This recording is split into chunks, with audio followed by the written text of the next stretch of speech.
Chapter 1. A Ballet of Booms. Chapter 1.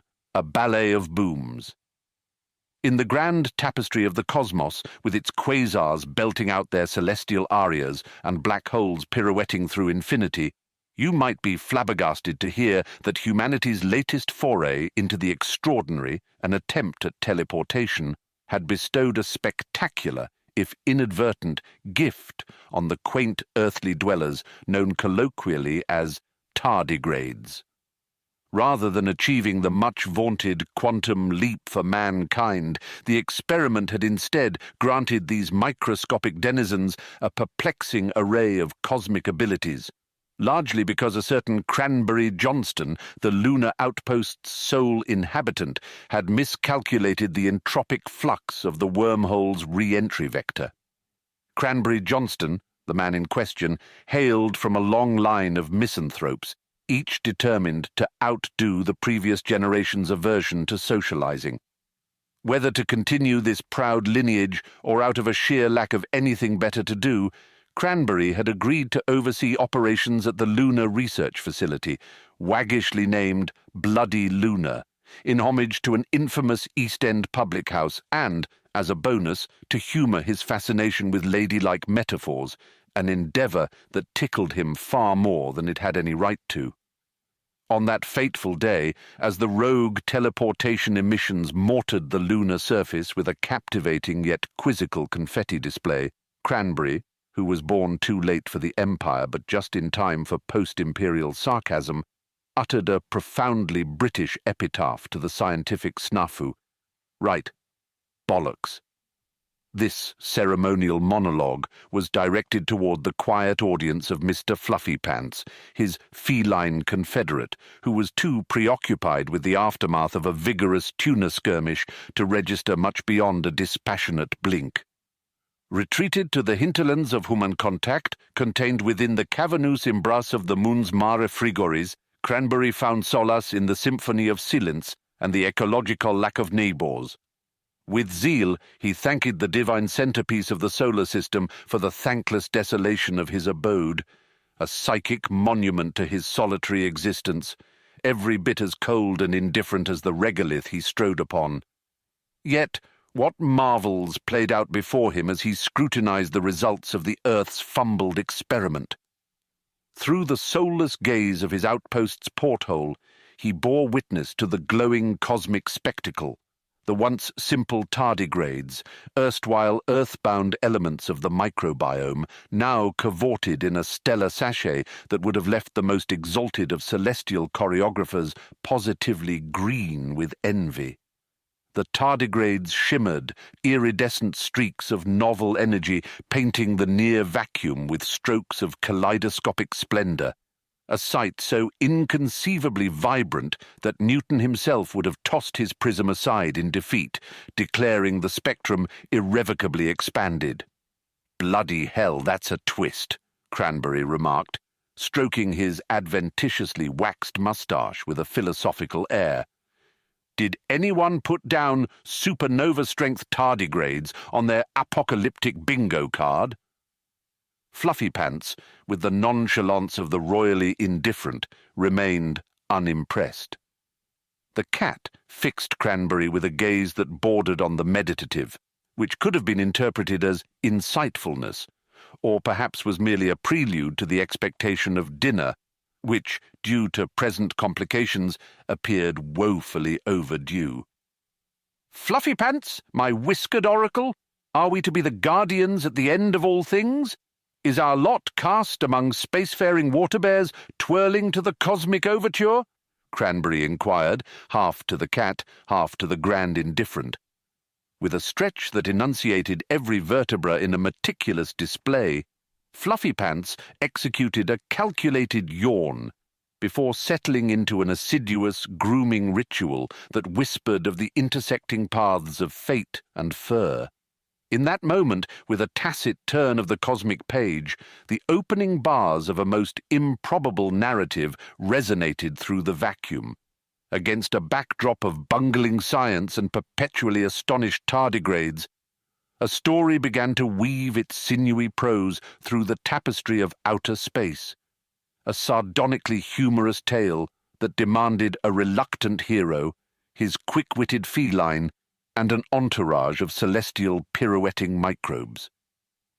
The dance had begun, and with it, an interstellar romp akin to giving Schrödinger's cat the keys to Pandora's box, complete with ample food for thought and the promise of chaos untold. Chapter 2. The Mirth of Duty. Curtains rise on an unseasonably cool lunar morning, with an azure glow painting the grey landscape below. Cranberry, our celestial hermit, had just finished scratching the existence of another sole lunar rotation into the lunar outpost's metallic wall. Mr. Fluffypants, the primary audience of this mundane ritual, having disposed of the teleportation fiasco from its cognition, was bit by bit nibbling the remains of his tuna breakfast, his lackadaisical indulgence in gastronomy filling the lunar morning with a pinch of domestic charm. Against the backdrop of such banality, an interstellar transmission, clanging with the anxiety of distress signals, disrupts the humdrum solitude. The alien shriek of an inbound message chopped through the silence of the outpost, causing Mr. Fluffypants to wince, tail audibly thumping against his perch with succinct irritation. "Sod's law," Cranberry muttered, peeling himself from his curving armchair to attend to the rambunctious message.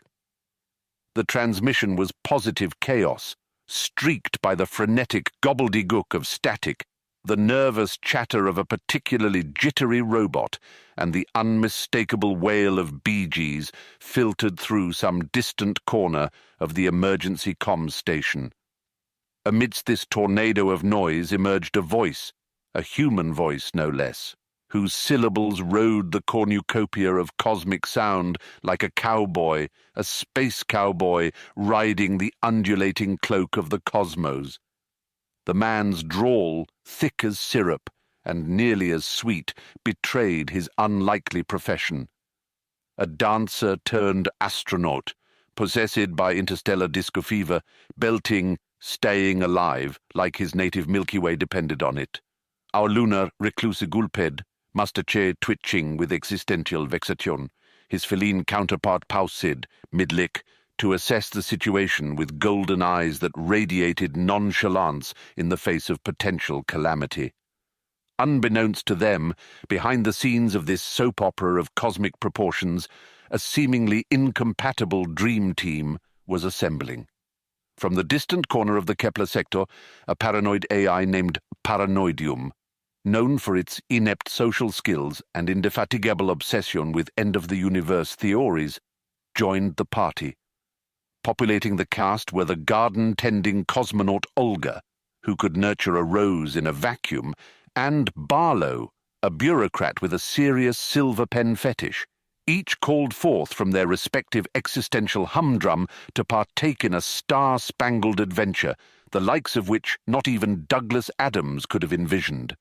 Suddenly, our lunar denizen's rather ordinary life, laced with periodic forays into the extraordinary, had a grander audience.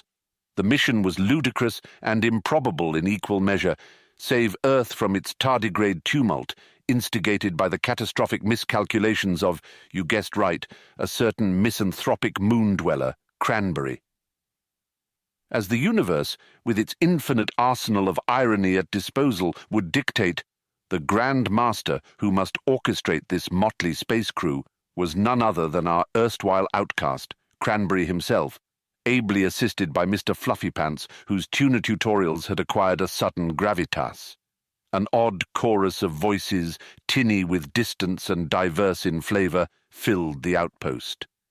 Disco slurry, mechanical doubts, melodramatic mother country ballads, and quiet meows echoed solemnly off the walls of the outpost, highlighting a peculiar blend of anxiety, anticipation, and absurdity. Right, 'cause rescuing Earth was precisely the post-retirement plan I had, Cranberry muttered to himself, setting down his steaming mug of antimatter brew with a sigh. He glanced down at his whiskered confidant, surprisingly wide-eyed with feline curiosity over the unexpected cosmic performance underway. "Shall we take the mauling bull by the horns, Mr. Fluffy Pants?" A soft clatter of claws against the metal floor echoed his unspoken consent. Whether in the name of terrestrial salvation or an uninterrupted supply of tuna breakfasts, it was truly irrelevant. The terrestrial tragicomedic opera was set to begin. Act 2, The Mirth of Duty. Chapter 3, Shimmy of the Cosmic Tardigrades. Upon setting a course towards the frenetic ballet of celestial tardigrades, conspiratorial whispers of the constellation-bound journey echoed throughout the motley crew's imposing spaceship. Paranoidium, from the realms of the ever-critical silicon, suffered from perpetual processing power misuse, attempting to decode and correlate the erratic movement of tardigrades with the imminent end of all existence, including, hypothetically, its own. Meanwhile, Gardener Olga's outlandishly oversized sunflower nodded a steely reassurance from its pot, affirming the Russian proverb of "fear has many eyes." Silent Barlow, pencil quill at the ready, was scribing breathtakingly thorough minutes of the unfolding cosmic gallimaufry onto an ancient parchment of bureaucracy. In the midst of this chaotic academic orchestra, Cranberry, the undesired conductor, had already downed half of his lunar gin repository in grappling with the monumental absurdity of his newly acquired role. Mr. Fluffypants, ever drawn to tuna treats, and periodically slotted into the crew, more as an audience than an ally, gave an insightful mew, whiskers bristling like dowsing rods to the universal rumble of the cosmic dance. Approaching the vibrant tardigrade swarm, their spaceship, a unique amalgamation of rocket science and maximalism, ricocheted off the cosmic grooves, resurrecting a psychedelic 70s chorus permeating the vacuum of space with the wanton beats of the Bee Gees amidst streaks of incandescent rainbow energy. More enthralling, however, was the dance of tardigrades set into motion at the heart of this spectacle, staying alive, reverberating from their minute bodies like an homage to interstellar boogie. "Are they dancing?" Cranberry's dry voice split the air as he squinted from the spaceship's observation deck, his gaze trained on the pulsating swarm of interstellar tardigrades. One could argue that," Paranoiadum's synthetic voice chimed in, the artificial equivalent of a nervous stutter slipping into its speech algorithms. "The rhythmic oscillations are quite similar to the mating dance of the Brazilian samba, but with a distinct vibe of Martian waltz. It's hard to determine with certainty." Amidst an outbreak of cranberry-toned blushing at the AI's unfortunate metaphor, the disco-fanatic space cowboy let out a hearty cackle, drowning the awkward silence that followed. "Well, I never. Who'd have thunk it? I guess the universe just works in mysterious ways." As the auditory waves of night fever embraced the tardigrades, the universal ball moved into its second act, a diorama of discarded sepia-tinted disco lights and microscopic creatures tripping the light fantastic with a neon splendor enough to outshine disco's finest hour. When the ship's mainframe flashed a prompt, the tragicomedic opera faced its first plot twist, a message from the balletic tardigrades. Deciphering it became a Herculean task, a conclave of human acuity, feline indifference, and machine learning turning the spaceship into a babble of cosmic conjectures. Olga argued the rotating tardigrades were spelling out chrysanthemum dance in Russian, while Barlow hinted at a Churchillian prose, shadowed by his form of dyslexic scripturiance of space constellations.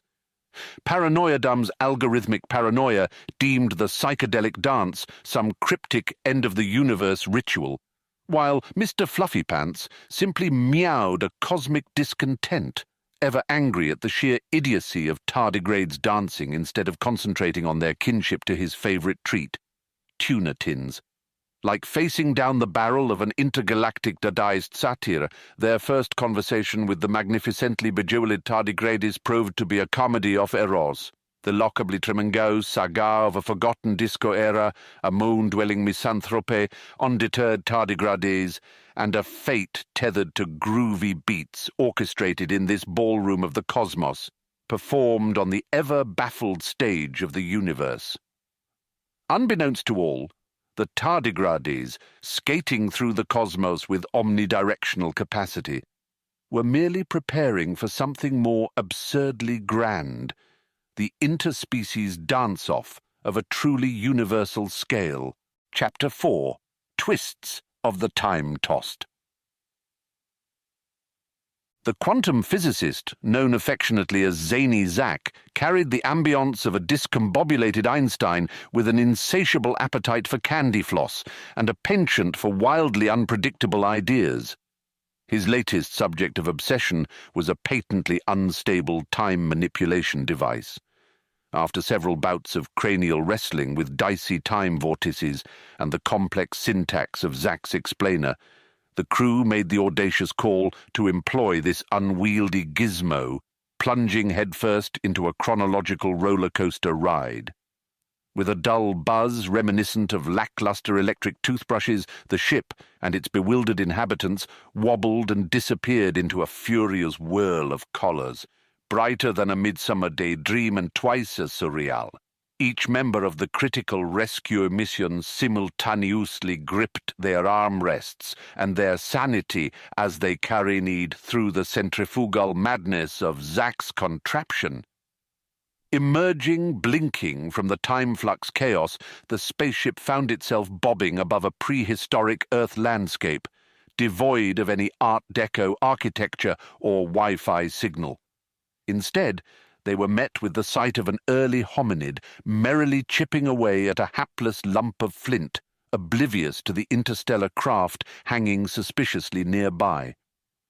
Zanizak activated the ship's external speaker system and enthusiastically launched into a condensed theory of relativistic curves and time-space topography, only managing to prompt a wild sprint from the perplexed hominid. Cranberry grumbled something about historical interference and butterfly effects as Zach mourned the lack of a captive audience. Before Mr. Fluffypants could summon a sufficiently disdainful yawn, another shudder swept through the ship, and the scene transformed once again. Dark storm clouds rumbled ominously over the menacing silhouette of a WWY bunker.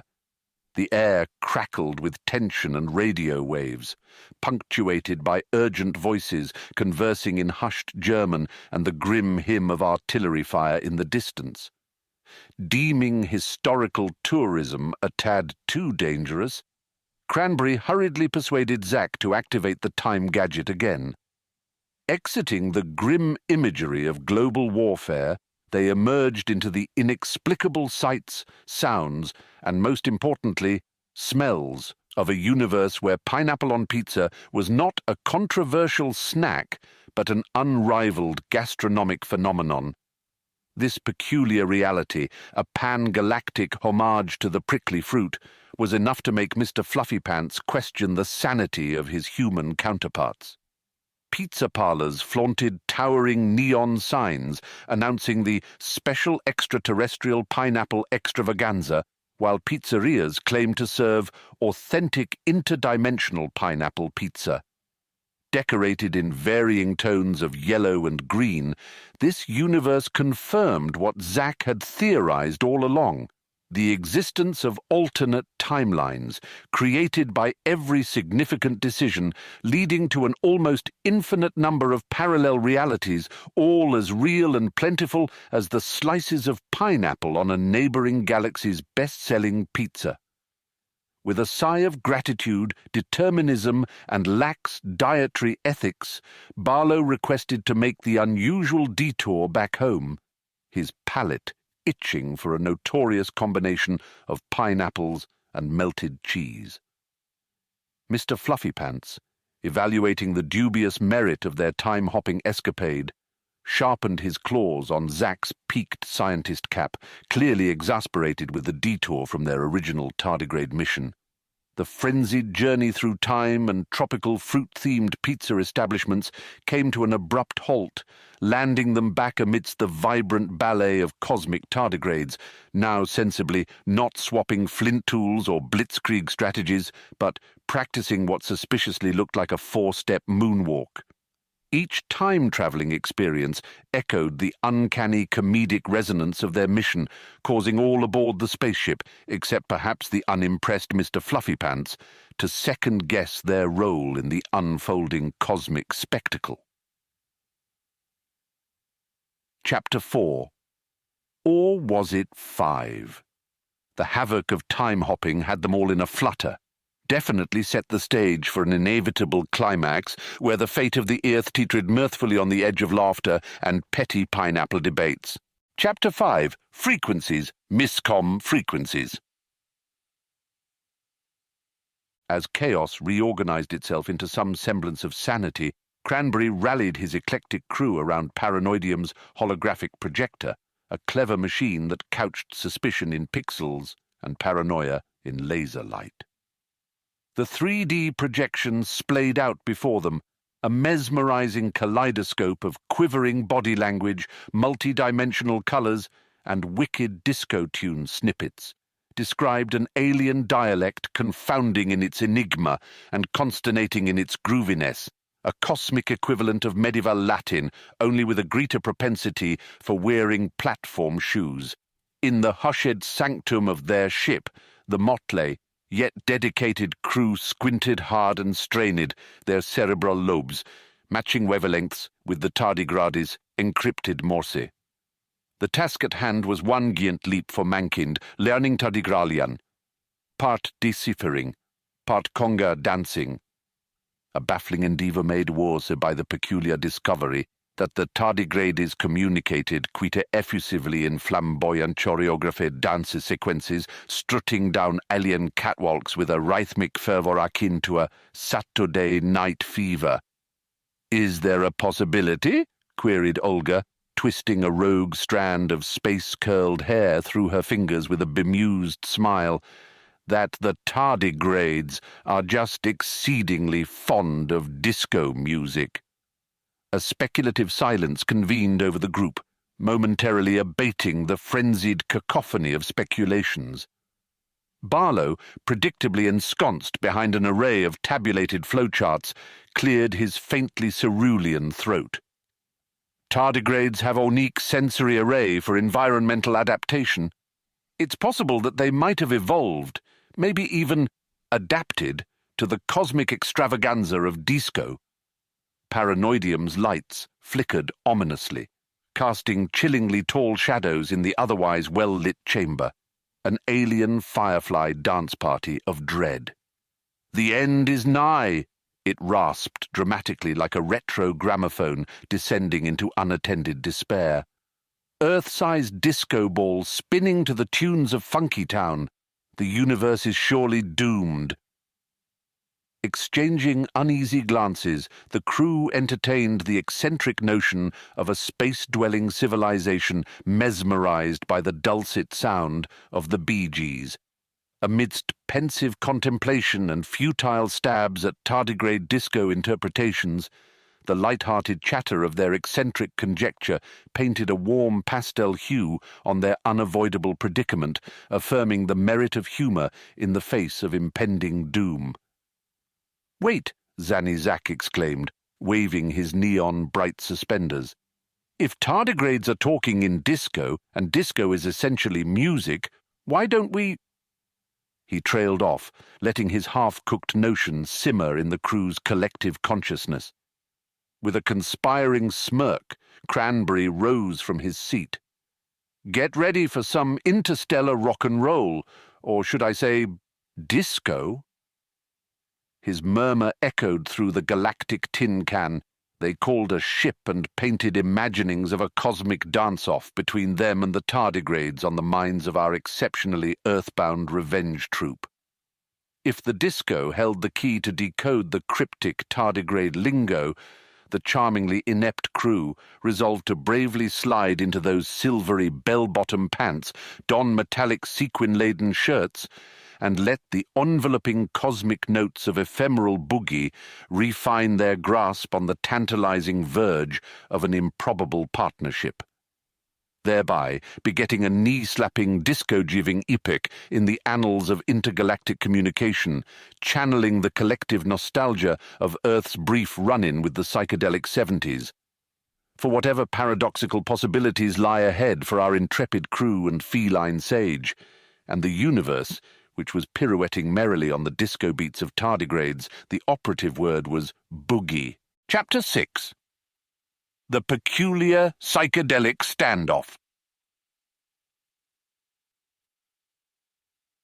With an air that oscillated between foreboding and festivity, the spacefaring Forsaken Disco Tower, aka their makeshift spaceship, disgorged the motley crew onto a celestial dance floor, also known as the makeshift discotheque for tardigrades keen on asserting the boogie in their watery anatomies. Over the intercom system, Zack had rigged to burst into spontaneous mirror ball fires. The booming announcement echoed, "Crew, the strategy is simple. Dance like the world depends on it, because it does." Barlow's stern gaze bore into the parchment of instructions in his hands, scribbled hastily in oblique calligraphic whimsy at the edge of equilibrium. A dance-off, a disco laser ball, and a peace offering of pineapple pizza. The absurdity of the plan sat in the bleachers of glimmering disco lights, savouring popcorn in shades of infrared and ultraviolet, while it watched the spectacle unfold with morbid curiosity. Fitted into shimmering foil vests sprouting disco ball appendages, the crew cast a bewildering sight against the undulating, pearlescent tardigrade throng, an unlikely war assembly quivering amid the dark brocades of celestial tapestry. Mr. Fluffypants was given his own stylish silver medallion, courtesy of an unusually enthusiastic Olga, who also happened to be herding a group of taupe-tinted moonflowers in a curated rhythm across the peripheries of the battlefield. Amidst glorious ruptures of interstellar funk music, Cranberry wiped his sweating forehead, eyeballing with disbelief at the energetic universe of tardigrades pulsating to the rhapsodic stanzas of Le Freak. His pointed gaze swiveled onto Zack, who was frenetically adjusting the settings on his Bravo Disco Laser Tango, a beastly contraption not dissimilar to a tangerine-painted bazooka enshrined with strobe lights, unleashing a war cry, to which Mr. Fluffypants responded with an elegantly dismissive tail twitch. Cranberry lunged into an imperative, albeit uncoordinated, rendition of the hustle. His steps, wild and precious in their confusion, echoed through the silence of cosmos, inciting the tardigrades into a fervor of bioluminescent boogie. Amidst the psychedelic chaos, Paranoidium's soothing auditory incantation of Walking on Sunshine permeated through speakers, intermingling with thumping eighth notes and quaking interstellar dust. This was not war, nor was it peace, but something vastly more entertaining and disconcerting in equal degrees, the dawn of the universal boogie showdown. Zack's laser ball, now throbbing with a dangerous gleam, launched into the void with a giddy whirl, scattering lethal maelstroms of pulsating stardust onto the oncoming tardigrade army. Simultaneously, the pineapple pizza, an eccentric peace offering or perhaps a convenient snack, was escorted onto the bewildered tardigrade arena by dancing moonflowers, a testament to the exceptional powers of backhand diplomacy and an eccentric botanist. The climax, like a rampaging cosmic jester, tackled the proceedings with belly laughs and ignominious surrender. To the strains of Super Freak and Funky Town, Barlow's silver pen choreographed an unlikely victory jig. Zack's manic grin reflected in its sharp twirls, while Paranoidium seemingly hummed an ode to its forgotten last backup, and Mr. Fluffypants executed an expressive, though somewhat defiant, feline two-step. The standoff, though high on stakes, notched an even higher score on theatrical hilarity, hurling a thrown-together misfit, his stoic cat, a cautious paper pusher, a space cowboy with unusual musical taste, a hypertensive artificial intelligence, a colourful quantum physicist, and a gardening-obsessed cosmonaut, together in a space foxtrot. The encounter shed the formidable tardigrade prowess and imputed a zealous boogie rhythm blazing through the cosmos. A spectacular evidence of unity and laughter stitched in the fabric of chaos. The pealing echoes of the climactic chapter, the peculiar psychedelic standoff, embraced the wry humour, cuddling the zany surprise that awaited them in the kaleidoscopically absurd spectacle of destiny. Chapter 7. The Last Intergalactic Jig. As the cosmic disco ball revolved, casting garnet stars upon the spinning tableau of disco-dancing tardigrades, our space-tramping warriors commenced the staying alive encore with a fusion of regret and resolution. The primal rhythm inveigled their hearts, propelling their bodies into a mesmerizing mirage of gravity-defying pirouettes and languid moonwalks set off against the brocade of nebulous constellations. With each thrust and twirl, the boogie contest intensified. The tardigrades, undaunted by the onslaught, matched their moves with synchronized formations designed to impress and sobriety-defying twirling that bore Duncan Fife's signature upon its ostentatious presentation.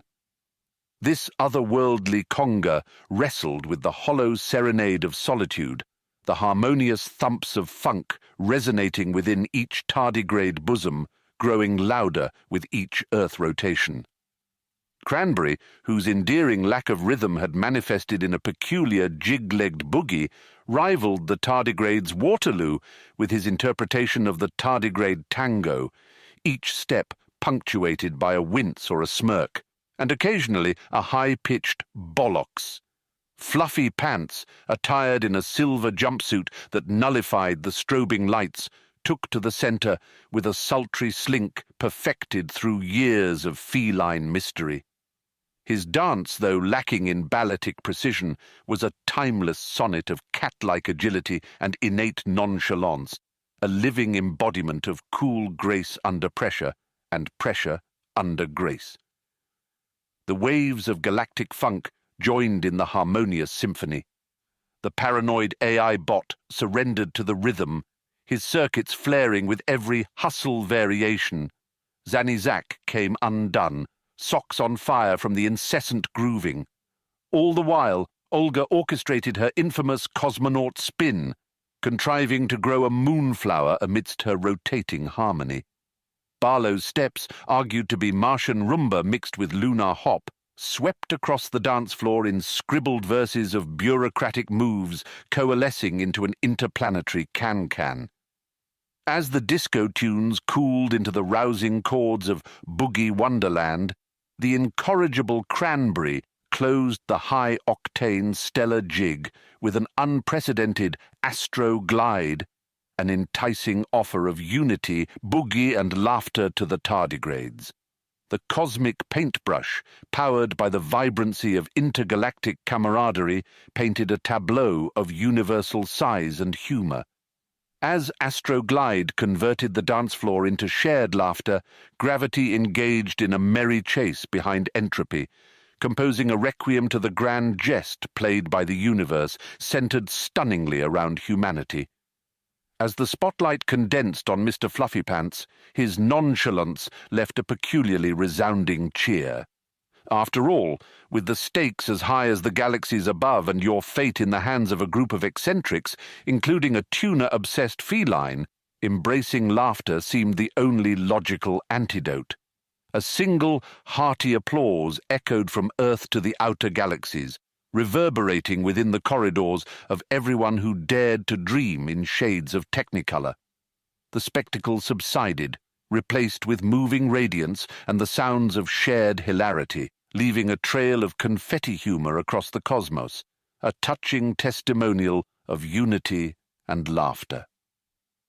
An insistent cat meow punctuated the silence, shifting the attention to Mr. Fluffypants, who keenly observed the remnants of pineapple pizza, the peace offering of peace offerings, the unity of unity. In the wake of a dance war, stilled by the magic of laughter, the universe had twirled into a groove of harmony, courageously foxtrotting its way to the disco ball's mirrored truth. With Earth's fate sealed by a dance contest in cosmic confetti and Fluffypants munching peacefully on the byproduct of their victory, the maiden act of their existential production drew to a close. The last intergalactic jig was a testament to the power of unity, to the pervasive magic of laughter, and to the utterly underestimated force of an astronaut, his cat, and an ensemble of odd alleys spinning against the arm of the Milky Way, boogieing for survival. And most importantly, it was a testament to the indomitable spirit of the humble tardigrade, who started it all with a surreal serenade to the language of disco and pineapple pizza. Tardigrade Tango. Chapter 1. A Ballet of Booms. Chapter 2. The Mirth of Duty. Chapter 3. Shimmy of the Cosmic Tardigrades. Chapter 4. Twists of the Time-Tossed. Chapter 5. Frequencies, miscom frequencies. Chapter 6. The Peculiar Psychedelic Standoff. Chapter 7. The Last Intergalactic Jig.